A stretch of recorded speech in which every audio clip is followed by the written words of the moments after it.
Welcome back to my grammar tips YouTube channel. দেখো আজকের ক্লাসে কি নিয়ে এসেছি। আজকের ক্লাসে ইন্টারোগেটিভ সেন্টেন্সের ভয়েস চেঞ্জের টপিক আছে।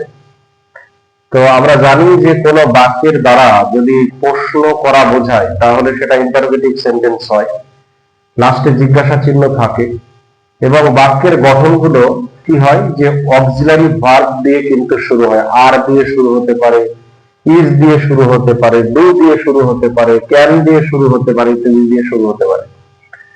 ডাব্লিউএইচ কোশ্চেনকে দুটো শ্রেণীতে ভাগ করা যায়, ইয়েস নো কোশ্চেন এবং ডাব্লিউএইচ কোশ্চেন। তো প্রথমত আমরা ইয়েস নো কোশ্চেনের একটা ভয়েস চেঞ্জ দেখব। কোশ্চেনটা ইয়েস নো কোশ্চেনের voice change. Yes no question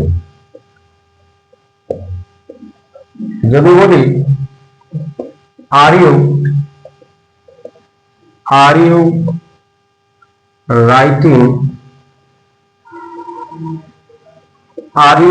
writing the history note?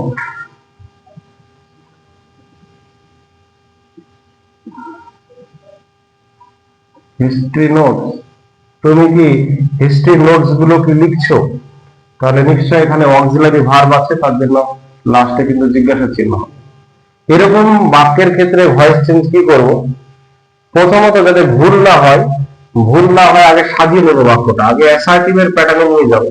এটা রাফ করছি আমরা, এটা রাফ করছি। তাহলে you are writing the history notes full stop দিয়ে দিলাম যেহেতু অ্যাসার্টিভের প্যাটার্নে নিয়েছি। তাহলে এটা যদি ভয়েস চেঞ্জ করতে হয় তাহলে প্রথমত দেখবো যে সেন্টেন্সটা কোন সেন্টেন্সে আছে, মানে কোন টেন্সে আছে। আর রাইটিং নিশ্চয় পাস্ট প্রেজেন্ট কন্টিনিউয়াসে আছে। সাবজেক্ট অ্যামিজার ভার্বের সঙ্গে আই, মানে প্রেজেন্ট কন্টিনিউয়াস টেন্স। প্যাসিভের ফর্মুলা মনে করব, object am is are being V3 by subject. সূত্র মনে রেখে যদি আমরা ভয়েস চেঞ্জ করি তাহলে এটার ভয়েস চেঞ্জটা কি হয়? তাহলে অবজেক্ট আর সাবজেক্ট নিয়ে আসি আমরা। দ্য হিস্ট্রি নোটস, অনেকগুলো নোটস, দ্য হিস্ট্রি নোটস আর সাবজেক্ট প্লাস অ্যামিজার বিং দিতে হবে। কন্টিনিউয়াস বা প্রোগ্রেসিভ টেন্স মানে বিং, তারপরে V3 are being written by you. Voice change কিন্তু করা হলো, ফুল স্টপ দিলাম। History notes are being written by you. এবার কি করব, যেহেতু প্রশ্নবোধক বাক্য করতে হবে, বাক্যটা প্রশ্নবোধক বাক্যের ভয়েস চেঞ্জ, অক্সিলারি ভার্বটাকে আগে লিখে দেব। অক্সিলারি ভার্বটা কিন্তু আগে লিখে দিই, are the history notes being written by you. এটা হচ্ছে মূল voice change.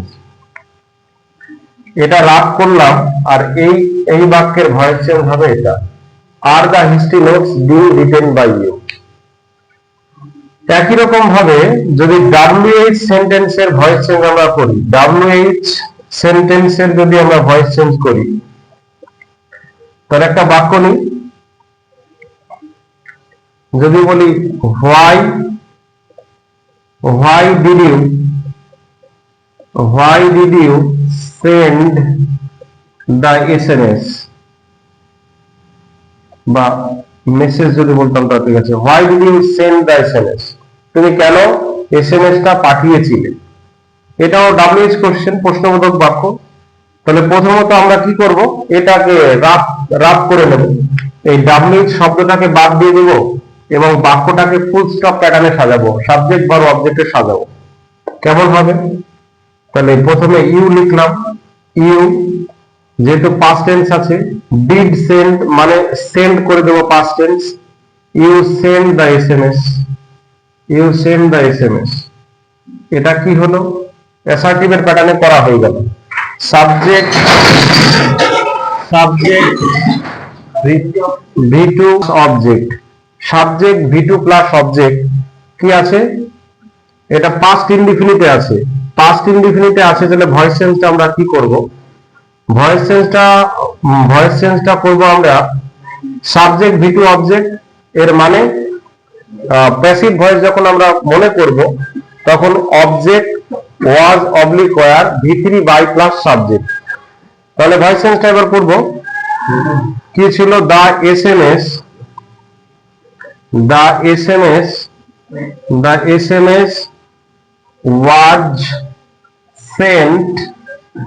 was sent by you। Voice change কিন্তু হয়ে গেল। The SMS was sent by you। এইবার কি করবো? যেহেতু প্রশ্নবোধক বাক্যের ভয়েস চেঞ্জ ছিল, তাহলে এই ওয়াজটাকে আমরা প্রথমে লিখে দিলে এই বাক্যটা কি হয়ে যাবে? প্রশ্নবোধক বাক্যের প্যাটার্নে হয়ে যাবে। was the SMS sent by you। লাস্টে কি দিতে হবে? জিজ্ঞাসা চিহ্ন। কেন? যেহেতু আমরা অক্সিলারি ভার্বটাকে আগে নিয়ে এসেছি, তার সেই কারণে। এবার তাও কিন্তু শেষ হয়নি। এবার মেন উত্তরটা কি হবে? যেহেতু এই হোয়াই শব্দটা ছিল WH এর প্যাটার্নে ছিল, তাই আমরা কি করব? হোয়াই দিলাম। হোয়াইটা প্রথমে যুক্ত করে যা আছে তাই লিখে দিব। Why was the SMS sent by you. তাহলে লাস্টে জিজ্ঞাসা চিহ্ন। তাহলে কোনো প্রশ্নবোধক ইয়েস নো কোশ্চেন হোক বা WH কোশ্চেন হোক, প্রথমত অ্যাসার্টিভ এর প্যাটার্নে করব টেন্স অনুযায়ী, তারপরে তার ভয়েস চেঞ্জ করব টেন্স অনুযায়ী। ভয়েস চেঞ্জ করার পরে অক্সিলারি ভার্বটা আগে দিয়ে দেব, এবং যদি WH শব্দ থাকে তাহলে WH শব্দ আমরা বসিয়ে দেব। এটা গেল ইয়েস নো এবং WH কোশ্চেনের। কিন্তু আরো একটা হয়, আরো একটা দেখাবো আমি, যে অনেক সময় হু দিয়ে যখনই ভয়েস চেঞ্জ হয় তখনই ছেলে মেয়েদের একটু গন্ডগোল হয়ে যায়। যদি 3 নম্বর এক্সাম্পল নিই, যে হু টট ইউ ইংলিশ। কে ইংরেজি পড়িয়েছিল? বা টট ইউ বা টিচেস ইউ। হ্যাঁ, এটা প্রেজেন্ট টেন্সে করি। যদি করি হু টিচেস ইউ ইংলিশ, কে তোমাদের ইংরেজি পড়ায়। তো এই সমস্ত বাক্যের ক্ষেত্রে কোনো সূত্র কিন্তু নেই। কে পড়ায়? ইংরেজি পড়ায়। কার দ্বারা তোমরা ইংরেজি পড়ো? এইরকম ভাবেই কিন্তু সেন্স অনুযায়ী ভয়েস চেঞ্জটা করতে হয়। হুটাই নিজেই সাবজেক্ট, আর এর কোনো সূত্র নেই। সূত্র বলতে এটা প্রেজেন্ট ইনডিফিনিট টেন্স আছে, তাই যেখানে হু থাকে ডাইরেক্ট কিন্তু বাই হুম দিয়ে দেবো। বাই হুম, তারপরে অক্সিলারি ভার্ব দেবো। বাই হুম, তারপরে অক্সিলারি ভার্ব দেবো। হ্যাঁ, কোনো প্রোনাউন থাকলে বসাবো। বাই হুম, কার দ্বারা? By whom are you taught English. এর কোনো সূত্র নেই, কিন্তু সেন্স অনুযায়ী কিন্তু ধরে নিতে হবে। মনে রাখতে হবে হু হলে বাই হুম হবে, তারপরে ডাইরেক্ট ইউ নয়, প্রোনাউন নয়, এই অক্সিলারি ভার্বটা বসাতে হবে। বাই হুম আর ইউ, তারপরে V3, তারপরে rest of the words. By whom are you taught English. তাহলে একটু রিক্যাপ করে নিই।